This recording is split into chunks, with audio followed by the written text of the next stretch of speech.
நீ கூறுவதை கேட்க நான் ஆவலுடன் காத்திருக்கிறேன். எனக்கு அதிக நேரமில்லை. ஜெஸ்ஸூரியின் அரசன் வீர மார்த்தாண்டன்.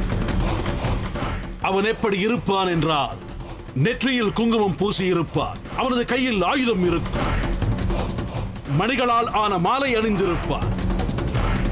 கணுக்காலில் தொடா ஒன்றை அணிந்திருப்பான். அவன் தலையில் ஒரு பிறைச்சந்திரன் இருக்கும். மக்களுக்கெல்லாம் பிடித்த ராஜன். அவனை போற்றுவதற்கு வீரமார்த்தாண்டன் வாழ்க என்று முழங்குவார்கள். அவன் மஞ்சளும் தேங்காயும் வழங்குவார். பகலில் ஜெஸ்ஸூரி கோட்டைக்கு வெளியே உள்ள மலைகளில் சுற்றித் திரிவார். இரவில் கோட்டைக்குள் போவார். அவர் ஒரு மிக சிறந்த வீரன். இயற்கையாகவே இளகிய மனம் கொண்டவர். ஆனால் கோபம் வந்தால் அனைத்தையும் அழித்து விடுவார். நீ என்னுடைய ஒற்றன். என்னிடம் அவன் புகழை பாடிக்கொண்டிருக்கிறாய். மேற்கொண்டு கூறு.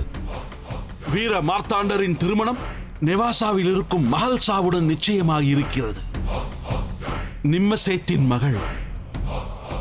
அவர் ஒரு பெரிய வியாபாரியாக இருக்கிறார். நமக்கு யார் உபயோகப்படுவார்கள்? சந்தன்பூர் அருகே உள்ள ஆட்டு மந்தையில் பானு என்ற ஒரு பெண் இருக்கிறாள். அவளுக்கு ஜெஸ்ஸூரியுடன் ஏதோ ஒரு பந்தம் இருக்கிறது. அந்த பெண் இருக்கும் மந்தையில் ரங்கையா என்றொருவன் இருக்கிறான். அவனை நாம் உபயோகப்படுத்திக் கொள்ளலாம். வேறு என்ன? ஜெஸ்ஸூரி மட்டுமின்றி இந்த உலகம் முழுவதும் அனைவரும் சுகமாக இருக்கிறார்கள்.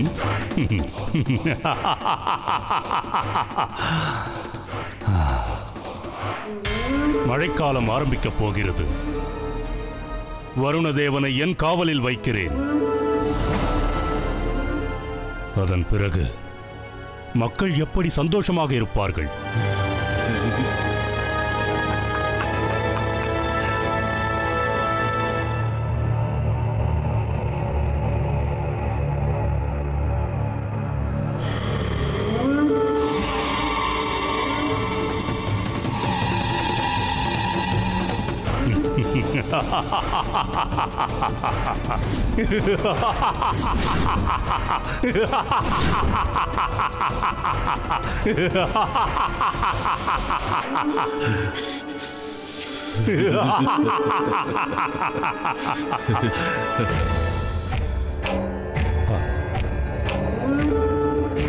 வாருங்கள் வாருங்கள் தைத்திய குரு சுக்ராச்சாரியாரே.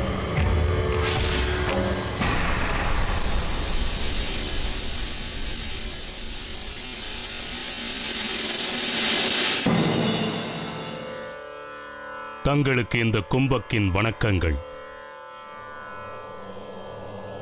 ஆச்சாரியரே, என் தந்தையின் மறைவிற்கு பிறகு முதன்முறையாக